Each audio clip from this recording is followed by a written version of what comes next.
Pessah est aussi appelée la fête du printemps, cette saison où la nature renaît. Ainsi, c'est Rosh Hashanah et Kippour. La notion de repentir sur notre passé erratique est omniprésente. À Pessah, nous devons nous considérer comme de nouveau-nés, effaçant comme par la magie de cette fête tout notre passé. Dès lors, nous comprenons le régime sévère qui nous est imposé en nous privant de Hametz pendant cette fête, tel un nourrisson qui n'accepte que le lait comme seul aliment. Mais la naissance marque aussi le début de l'acquisition d'un langage, entre autres prodiges de la nature. Sans tableau, ni cahier, ni tablette, le bébé apprend naturellement, en entendant parler son entourage, à s'exprimer. Et voilà que les deux mitzvot ordonnés par la Torah spécifique à la nuit du Seder sont l'obligation de manger de la matzah et celle de raconter la sortie d'Égypte pour inculquer un langage aux nouveau-nés que nous sommes tous ce soir-là. Un langage international, celui de la foi en Dieu. À travers le récit de la sortie d'Égypte, de chaque détail transpire l'omniprésence divine. Ce récit démontre comment à chaque instant, depuis les premiers pas de Yaakov, notre patriarche en Égypte, jusqu'au jour de notre libération, l'Éternel nous a accompagnés, et ce même au pire moment en Égypte, lorsque nos ancêtres étaient martyrisés, au point que le Midrash atteste que tous les enfants d'Israël sortis d'Égypte étaient tous infirmes. L'Éternel était aussi présent lorsque les bébés hébreux servaient de briques ou étaient jetés au Nil par centaines de milliers.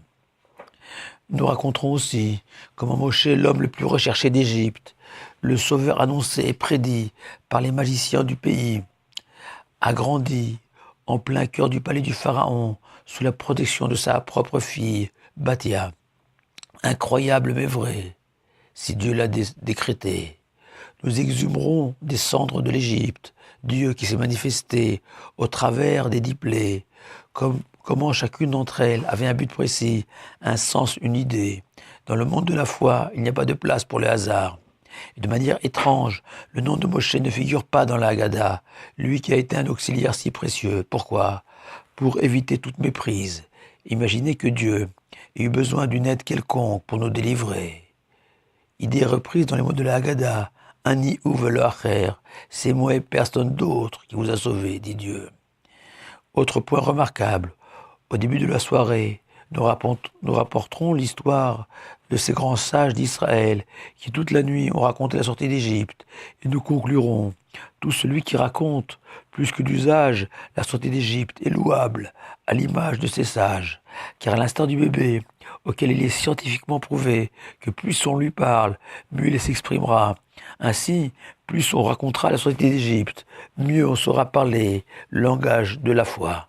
La langue de ces personnes, sereines, que rien n'affecte vraiment, puisque derrière tout ce qui nous arrive se cache le miséricordieux dans son essence, Dieu. Parler la langue de la foi, c'est aussi mieux se préparer à la délivrance finale, où nous serons de simples spectateurs, comme l'ont été nos ancêtres en Égypte, avec pour seul mérite la mitzvah de l'agneau pascal. Assimile offre dans son catalogue l'apprentissage de 77 langues différentes. La langue de la foi n'y figure pas. Seuls ceux qui sauront écouter attentivement le récit de la sortie d'Égypte l'apprendront. Je vous souhaite d'être de cela. Shabbat Shalom et Pessah avec Hachem et sa mère à vous tous.